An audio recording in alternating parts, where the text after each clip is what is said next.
Day! Lynette. Tigising ka na. Kamusta ka po? Lynette!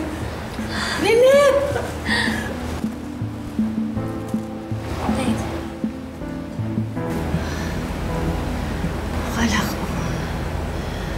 Akala ko katapusan ko na. Niligtas ka po ni tatay, Day. Ano ba nangyari, Lynette? Bakit ka hinimatay?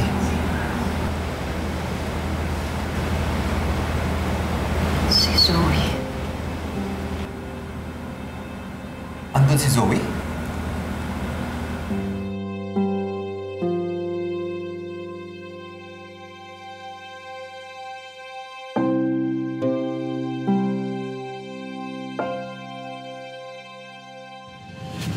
Ikaw ang sumira sa buhay niya! Kaya siya naging kriminal dahil sa'yo! Kaya ikaw ang totoong masama dito!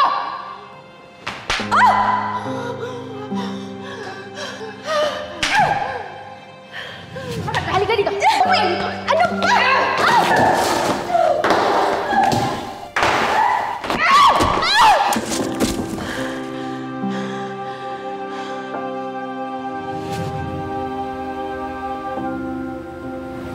Nandun si Zoe. Kung hindi kami nag-away ni Zoe, hindi ako mawawala ng malay.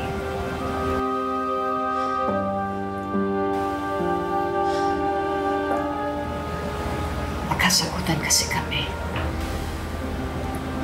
Naitulak niya ako, tumama yung ulo ko. Nawalan ako ng malay. Pagkagising ko, may mga puso na.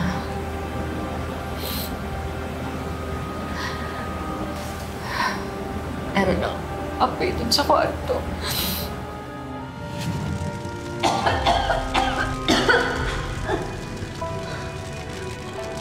Tulong! Tulong!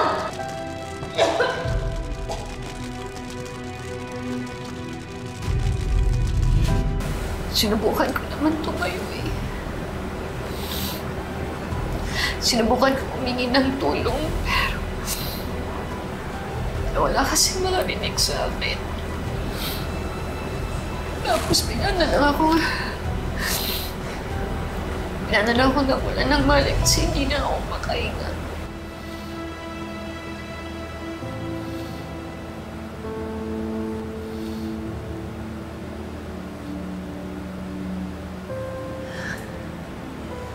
Napakawalang hiya talaga ng Zoe na yan!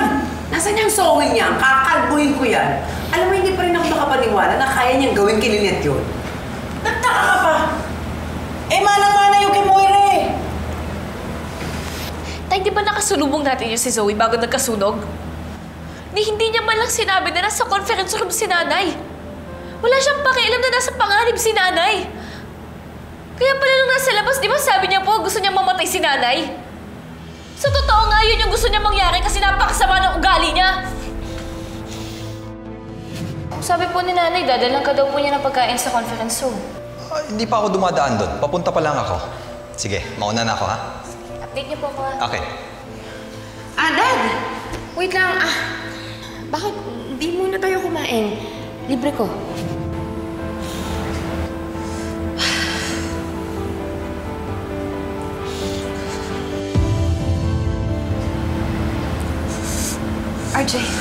RJ!